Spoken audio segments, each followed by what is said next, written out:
So I'm not wearing pink for the first time in like a long time. Like, since when do I make a video not wearing pink? It's crazy. Hello everyone and welcome to my final video of 2021. Hello everyone, Editing Anya here, and as you can see I am completely out of focus, and no, unfortunately it does not get any better in the rest of the video, but unfortunately at this point there's nothing I can do about it, so we just have to roll with it. But hopefully most of you will be just listening to this video anyway and it will be fine. And yeah, anyway, I apologize. Thank you for watching. Bye. So today I'm going to be doing an end of year Q&A, which seemed like a fitting video to end the year off on. So I asked over on Instagram, as usual, for some questions from you guys, and I'm just going to be going through them today. And I mean, you guys know how Q&A videos work. I don't really have to explain it. So yeah, let's get into it. Gotta get my phone. So one person asked, how has your year been? Which is a very nice question to ask. Honestly, it's had some ups and downs. I had some like really rough patches during the summer. I went through like a huge depression, and then once September hit, we changed up my meds, and suddenly it was like night and day. On like September 1st, it was like a transformation. September and onward, I've had a really great year. I accomplished a lot. I made a lot of really major breakthroughs in my studies and in my mental health, so that was a huge thing. I also got motivated to work on cosplay again. I've sewed 2 cosplays this year, which is way more than I've sewed for like the past couple of years. So it's been a good year from September onwards, but before that it was definitely really rough and really dark. And yeah, so it's like 50% good, 50% bad. That's how my year has been. A lot of people asked, what is my favorite accomplishment of 2021? I think that is probably regaining my confidence in my voice acting. That is something that I've been working on doing for a while, and there was a lot of uncertainty in terms of like whether I could be a voice actor, whether I have what it takes, whether I have the talent, right? I had a lot of those kinds of uncertainties, and it affected my performances. But most recently I took a voice acting class at Vancouver Acting School, and that course really changed me a lot. That course, I can't even tell you how big of a confidence booster that course was, and how much it changed and improved my voice acting and my confidence and all of that. So I now am confident enough to start making voice acting related content. So if you haven't seen already, I have a voice acting Instagram,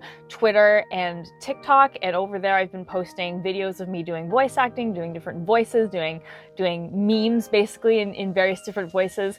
And the fact that I now have the confidence to do that, it's a huge accomplishment. It's a huge transformation. So I'm very pleased about that, and I'm very relieved that I'm finally in a place where I feel confident in my voice acting and in myself in terms of being a voice actor. So that's probably my biggest accomplishment in general of 2021. Somebody asked, what has been your biggest VA accomplishment this year? And aside from my confidence, it's the fact that I've gotten to a place where I feel demo ready. So when you're a voice actor, you have to make what's called a demo, which is basically like your portfolio. So it's you doing a whole bunch of different voices to show agencies your range and your talent. And I finally feel at a place to finally record my demos.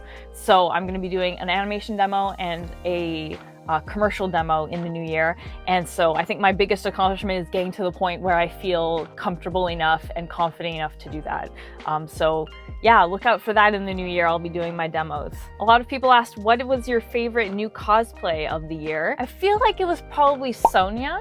I think. I'm trying to remember what cosplays I did do this year. I re-wore a lot of cosplays. Did I re-wear a lot of cosplays? I feel like I did. I think I did. Yes? I don't, you know what? 2020 and 2021 have just kind of blurred together for me. I'm sure I'm not the only one. So when I try to think of like what cosplays I've done during this year and like what things I've done during this year, all of the events really just like meld together. It's like these past 2 years have just been one major crazy year. So I'm trying to remember which ones I do, but the one that sticks out to me a lot is Sonia, because she is one that she's a character that I relate to a lot, and I felt very comfortable cosplaying her, and it was really awesome to finally get to cosplay her. And then I guess my other favorite would definitely be Emma, because Emma is like, she's one of my new highest kins and like one of my most favorite characters. Like at this point, she's really like topped the list. I really got into Promised Neverland this year, and She's one of my absolute favorite characters at the moment, so getting to cosplay her was really fun. It's not the most popular cosplay I've done. Like, a lot of people don't really care for it, but that doesn't matter because like I really love cosplaying her, and so that's really what matters. So I guess I would say Emma and Sonia are probably my favorite cosplays of this year. People asked, what are your favorite cosplay memories of 2021?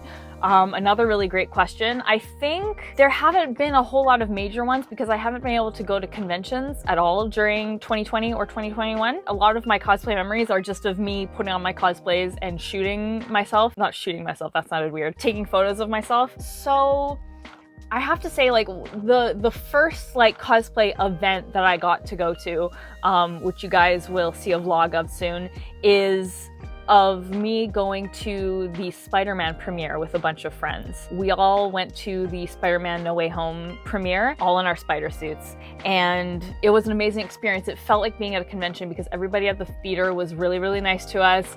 A bunch of people asked us for photos, a bunch of people complimented us. It was a really supportive environment, and it was really nice getting to like wear cosplay and like interact with other people for the first time in forever. So it really felt like a convention without actually being a convention, and it's definitely something that like tops the list in terms of memorable experiences, cosplay experiences from the year. So I definitely would have to say that one. What was your most memorable experience from this year? I think,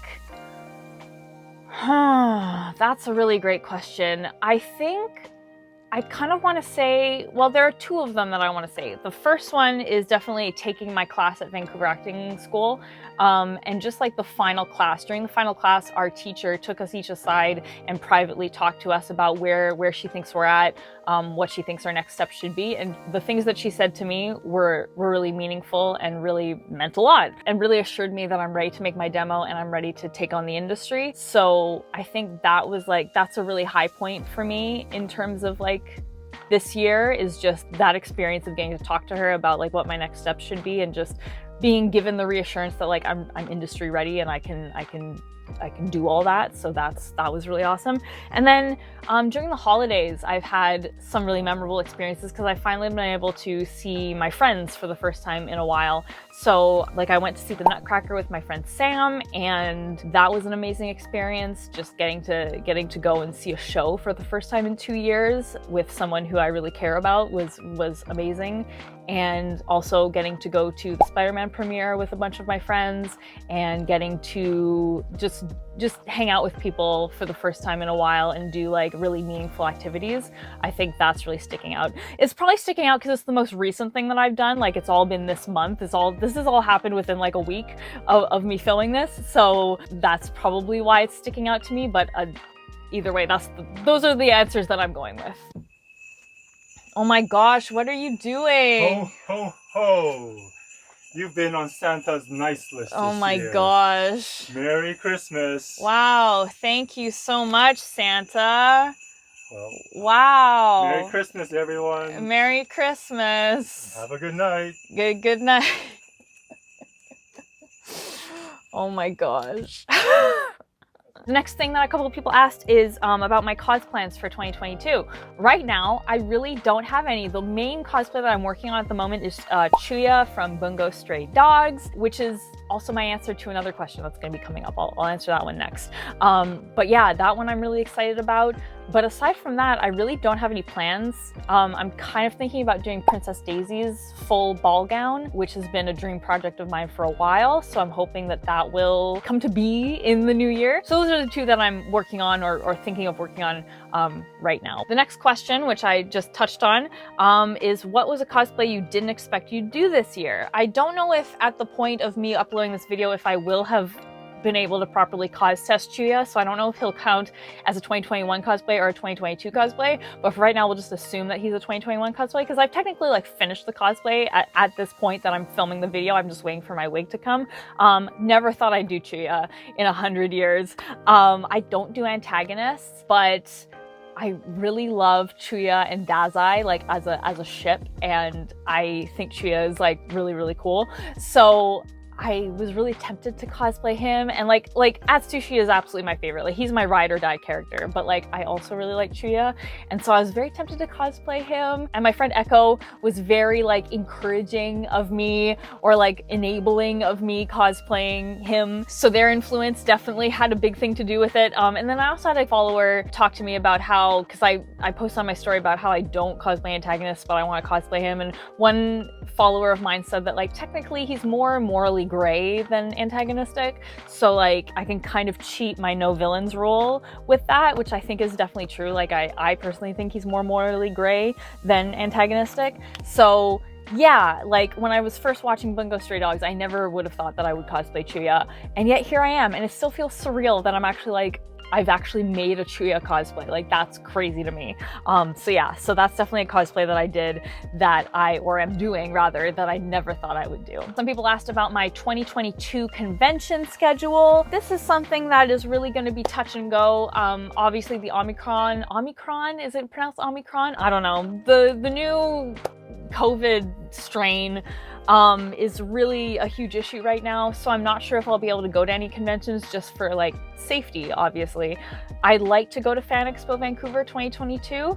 I do have Cosplans for it, but I'm waiting to see how the whole COVID situation is going to play out, what the restrictions will be like, and whether or not it will be a good idea to go. So that would be my next convention, but I'm not 100% sure like how that's all going to play out with the new restrictions coming out. Like here in BC, they're implementing new restrictions because of the new COVID strain. So like we'll see. We'll have to see. That's basically the short version of it, is that we'll have to see. Our final question is, do you have any creepy stories even though you didn't go to a con this year? For example, a follower, which is weird that somebody asked that because it is very topical in my life. I do have a stalker who I had to call the police on, and that's something that I've been dealing with for the past year. Yeah, I won't say anything other than that, but it's been a time. That is all for my end of 2021 Q&A. I hope you enjoyed it. Thank you so much for watching. If you're new here and you'd like to see more videos like this, I put out new videos every Sunday and it would be awesome to have you here, so feel free to subscribe. And if you aren't already following me on Instagram, please go ahead and do that, because that's where I always ask for my questions. Thank you so much as always for watching. I'll see you guys all next time, but until then, Panda Faces, please be sure to take care. Bye!